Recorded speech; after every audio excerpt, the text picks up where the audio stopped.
Olá pessoal, tudo bem com vocês? Aqui quem fala com vocês é o professor Sidney Pontes, da Escola de Música Valtel Branco, em Paranaguá.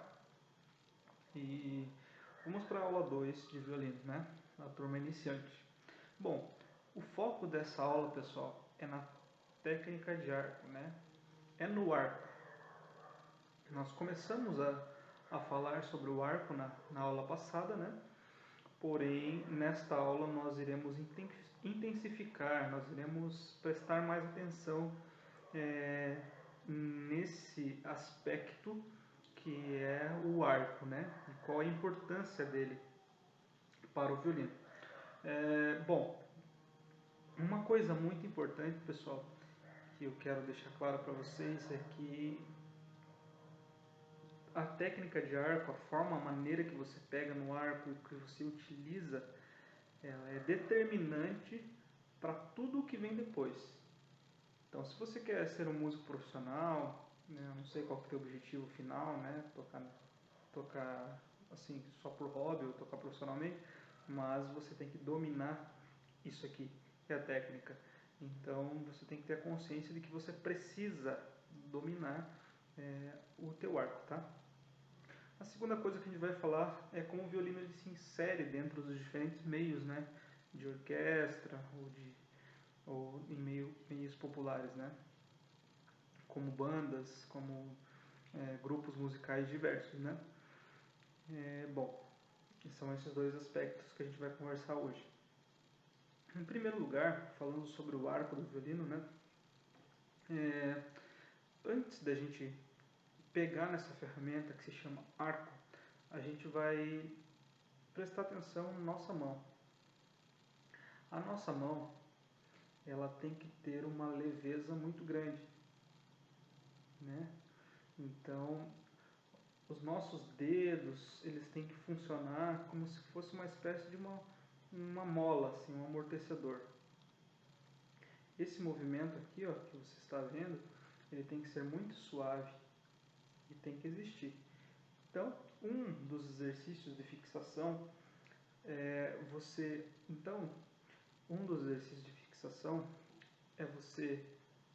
fechar os dedos e abrir. Fecha e abre. Fecha e abre.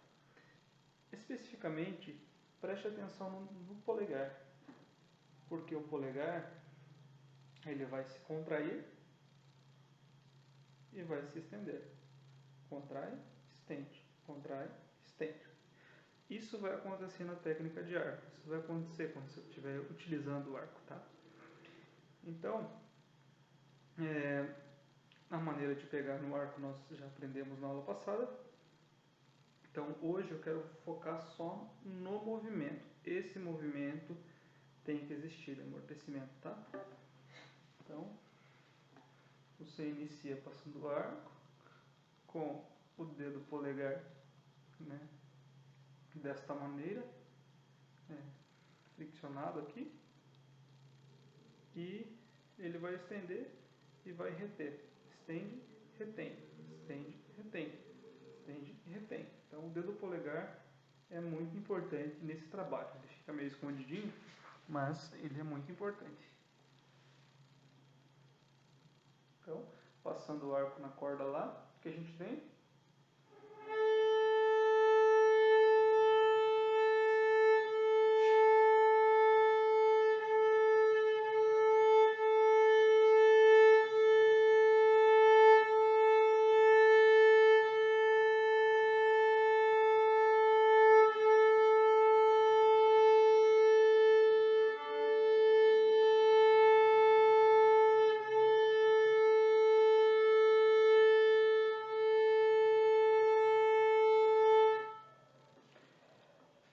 É interessante que a gente consiga realizar, né, um som. É interessante que a gente consiga obter um som que ele seja contínuo, que ele não tenha interrupções, né? Então a beleza do instrumento Então a beleza do instrumento vai vir a beleza do som vai vir nesse sentido. Um som linear, um som sem interrupções, a princípio, né? Claro que nós não estamos falando aqui sobre vibrato, nem sobre essas questões relacionadas às maneiras de tocar o violino, né? Estamos falando em produção sonora. Então a produção sonora, a princípio, ela tem que ser linear, tem que ser clara e nós temos que conseguir ouvir, né? Então, novamente.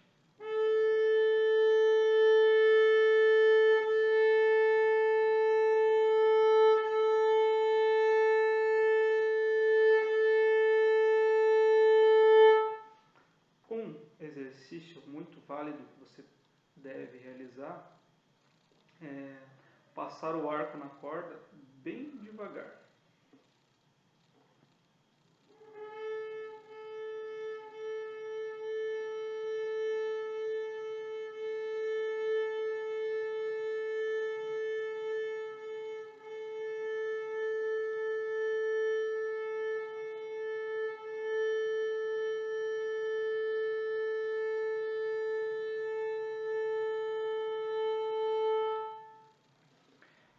Esse é um exercício básico, padrão de exercício para produção sonora, né? Claro que aí você pode começar a variar. Comece pensando em notas de 4 tempos, né? Para baixo e cima, em todas as cordas, começando pela corda Lá.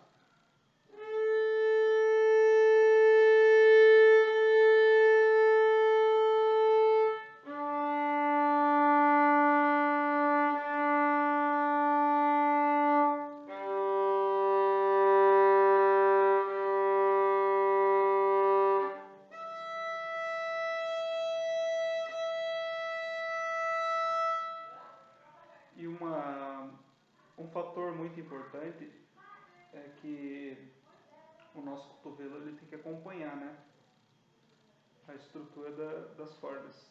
O espelho ele não é plano, né, ele é curvado. E o cavalete ele funciona da mesma maneira, né, ele é curvado. Então é exatamente por isso que a gente tem que erguer o nosso cotovelo conforme a gente toca uma determinada nota. Então, se a gente está tocando a nota Mi, então a gente está próximo, o cotovelo, nosso cotovelo apontado para baixo, próximo do corpo.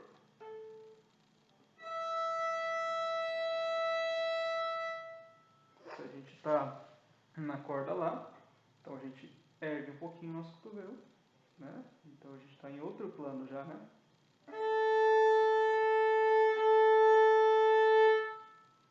Se a gente vai para a corda Ré, erguemos um pouquinho mais. E por fim, na corda Sol, erguemos um pouquinho mais.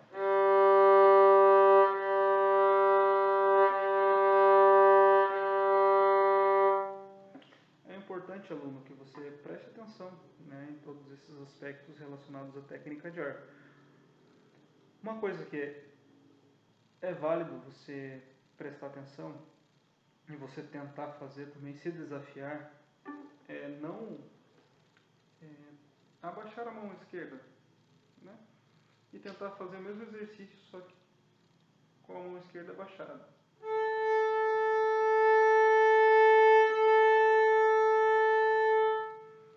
Então, por que eu peço isso? Porque a nossa mão esquerda ela não tem função de sustentação de peso, não sustenta o peso do violino.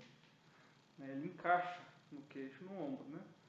Outro aspecto importante, os nossos ombros têm que estar eles devem estar sempre retos, não erguidos, tá?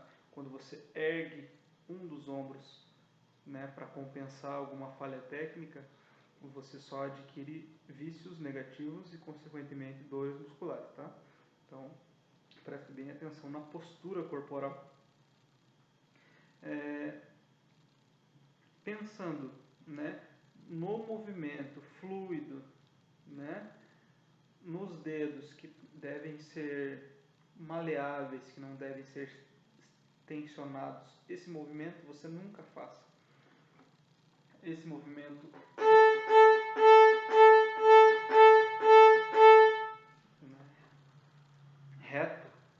como se fosse um robô, exclui isso do teu estudo, né?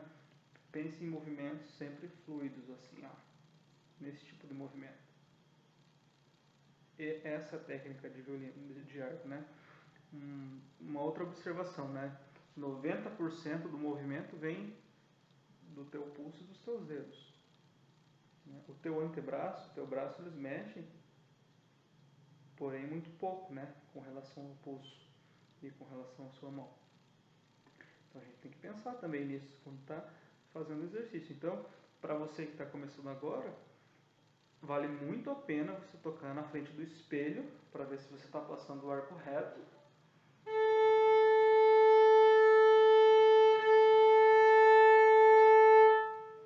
E pensando também nesse movimento fluido, né?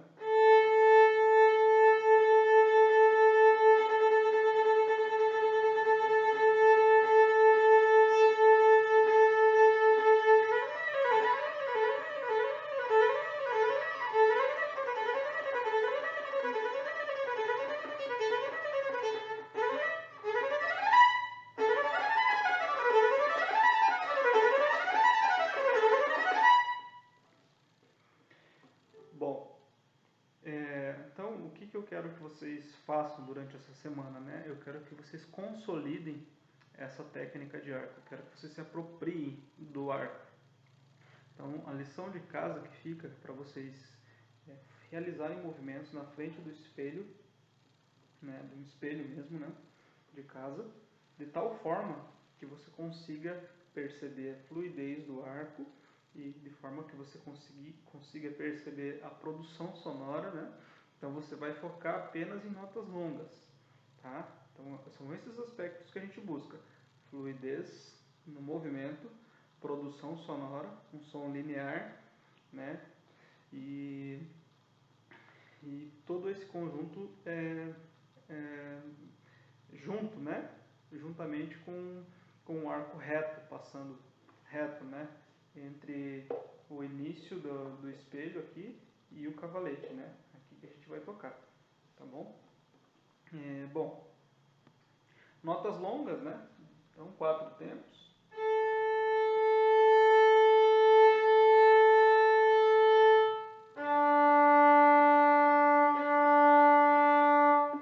Repete bastante a corda lá, depois repete bastante a corda ré, sol e mi.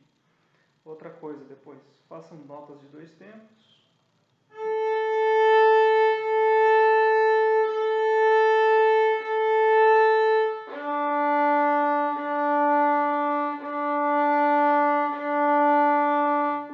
Notas de 1 tempo.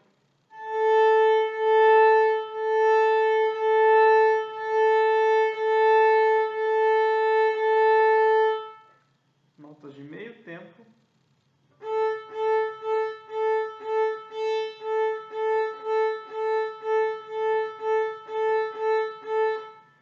E notas de 1/4, que são as semicolcheias, né?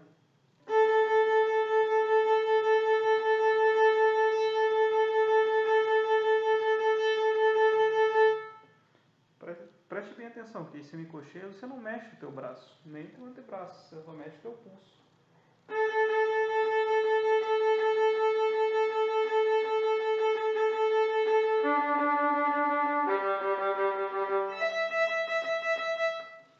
Ok? Pessoal, como que o violino ele se insere dentro do ambiente de orquestra, né? Esse era o nosso segundo apontamento da aula. O violino, digamos que é o instrumento-chefe de orquestra. Os principais solos de orquestra vão requerer o violino, né? Então a família de violino, o violino está inserido dentro da família dos instrumentos de corda e arco, né? Então nós temos as violas, né, que com relação ao violino ela é um pouco maior, né? Acredito que dá para ver a diferença de tamanho, né, entre ambas. A viola ela tem um som mais grave, né, do que em vista do violino. Ela é tocada em clave de dó, enquanto o violino é tocado em clave de sol.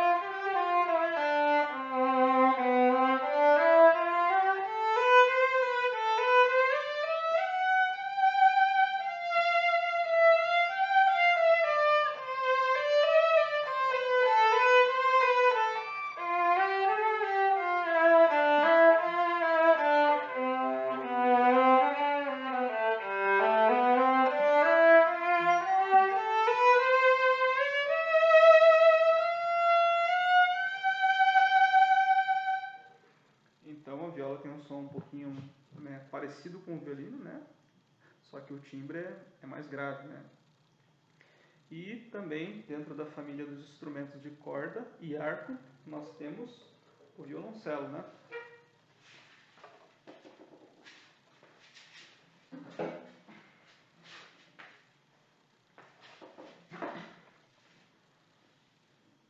O violoncelo é um instrumento maior.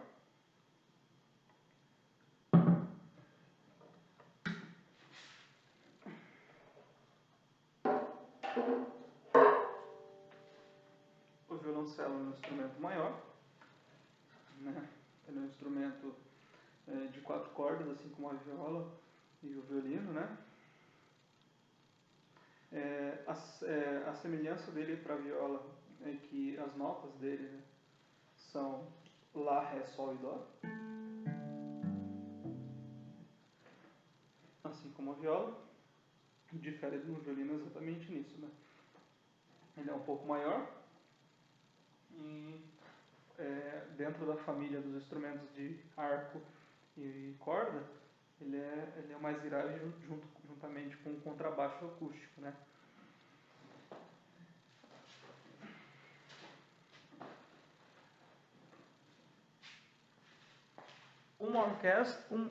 Uma orquestra é composta por violinos, né? Uma fileira de violinos, de primeiros violinos, né?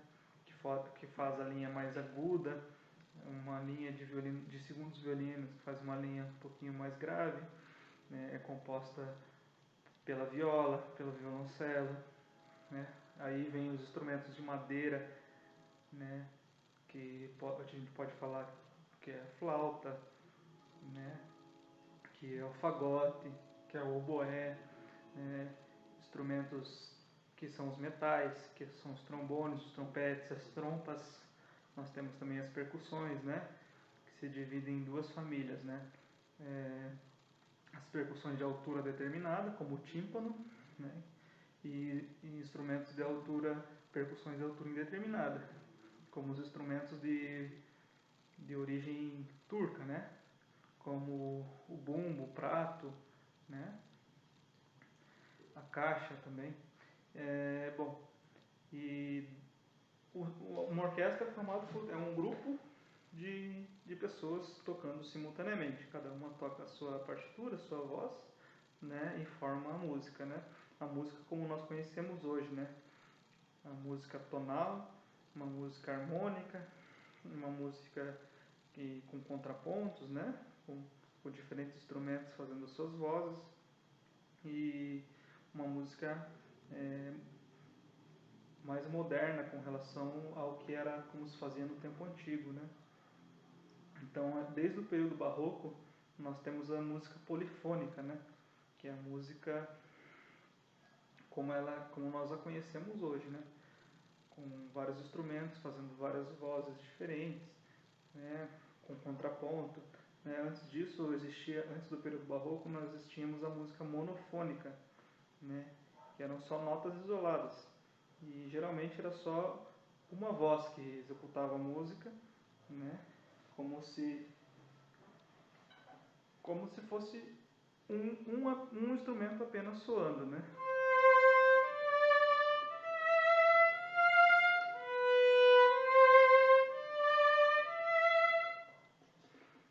Aí, assim era a música antes de nós o conhecermos. Então, desde o período barroco, a gente vem se arranjando dessa maneira, com tonal, né? Com instrumentos tocando em conjunto, a música polifônica, a música harmônica, a música com contrapontos. É claro que a música sofreu essas diversas mudanças com o passar do tempo, né?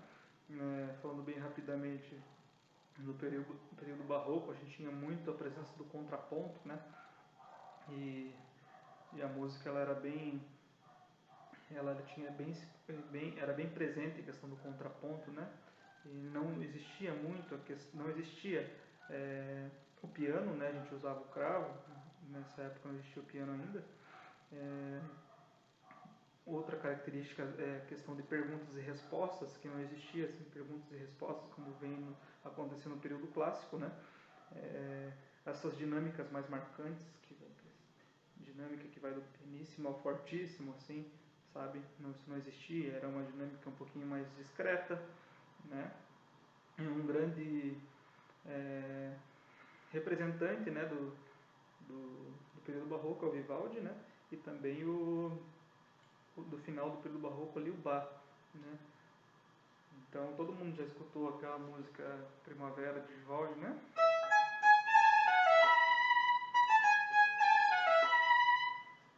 Então, essa é uma música interessante do período barroco. Aí vem o classicismo com Mozart, né, e suas mudanças da música, né? No período clássico, a gente tem a música um pouco mais simples, né? Ela fica um pouco mais simplificada do que era antes, né? Não tem essa presença forte e marcante do contraponto.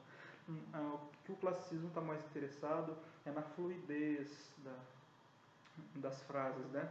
Então, essa questão de interrupções, assim, ela não é muito interessante no período clássico, né?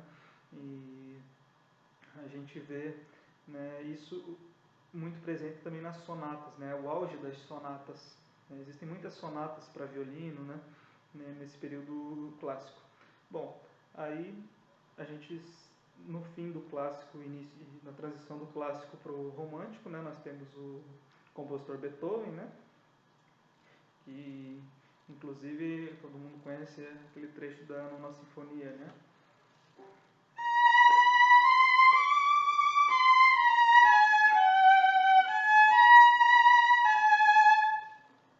Então isso não é surpresa para ninguém.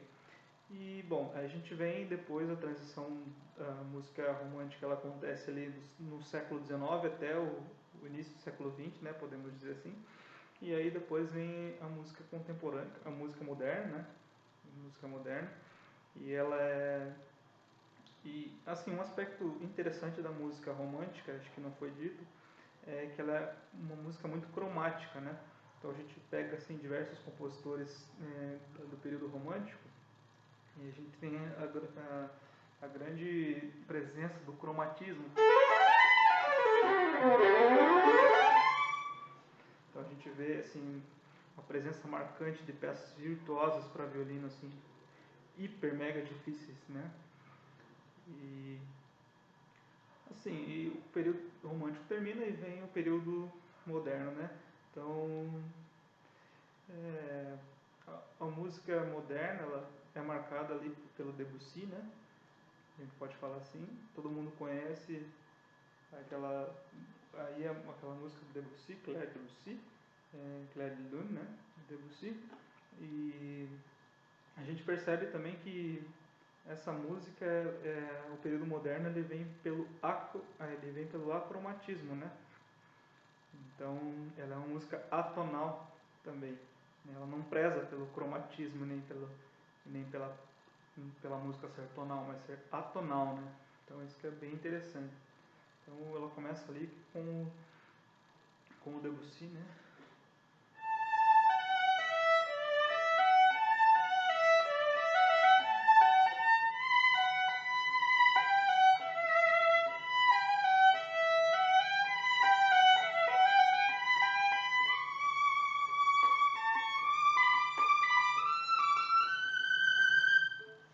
E aí vem um período de guerra, né? E depois do período de guerra a gente tem a música contemporânea, né?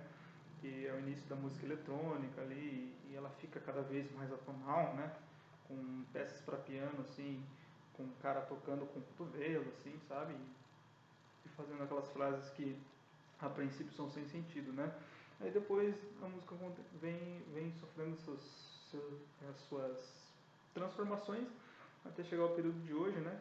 Mas e a questão das orquestras e do violino, que ele sempre foi muito marcante em todo esse período, né? Desde que ele surgiu, entre aspas, como ele é hoje, né? Ali no período barroco, na verdade no período barroco ele era ele era o violino barroco, né? Ele tinha o espelho, ele tinha o braço menor e o espelho menor. Ele não tinha voluta, né? Inicialmente, depois foi incluída a voluta. Mas assim, o violino como ele é conhecido hoje, entre aspas, desde o período barroco, ele é muito marcante em todas as peças, em todos os compositores.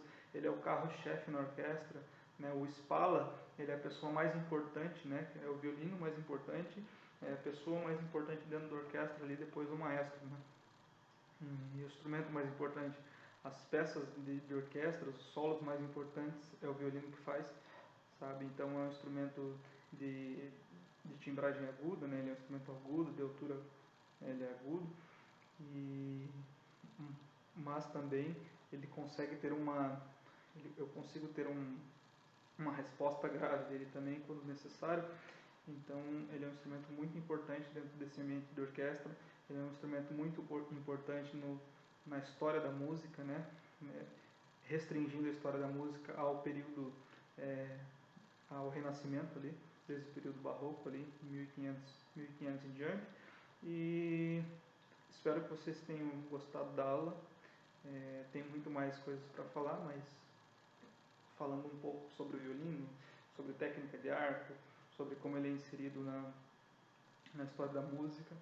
Outra coisa, pessoal, na descrição do vídeo, para os meus alunos, né, eu vou deixar um link e eu gostaria que vocês lessem, né, a partir da página referenciada ali no link, ali embaixo, na descrição do vídeo, e que vocês fizessem um resumo, né, do que vai ser referenciado ali na descrição do vídeo. Esse link se refere a um método de violino que se chama, que é de um cara chamado Fischer, né, Simon Fischer. E lá ele vai falar sobre técnica de arco, como segurar o arco, como passar o arco. Ele está em inglês, mas eu gostaria que vocês fizessem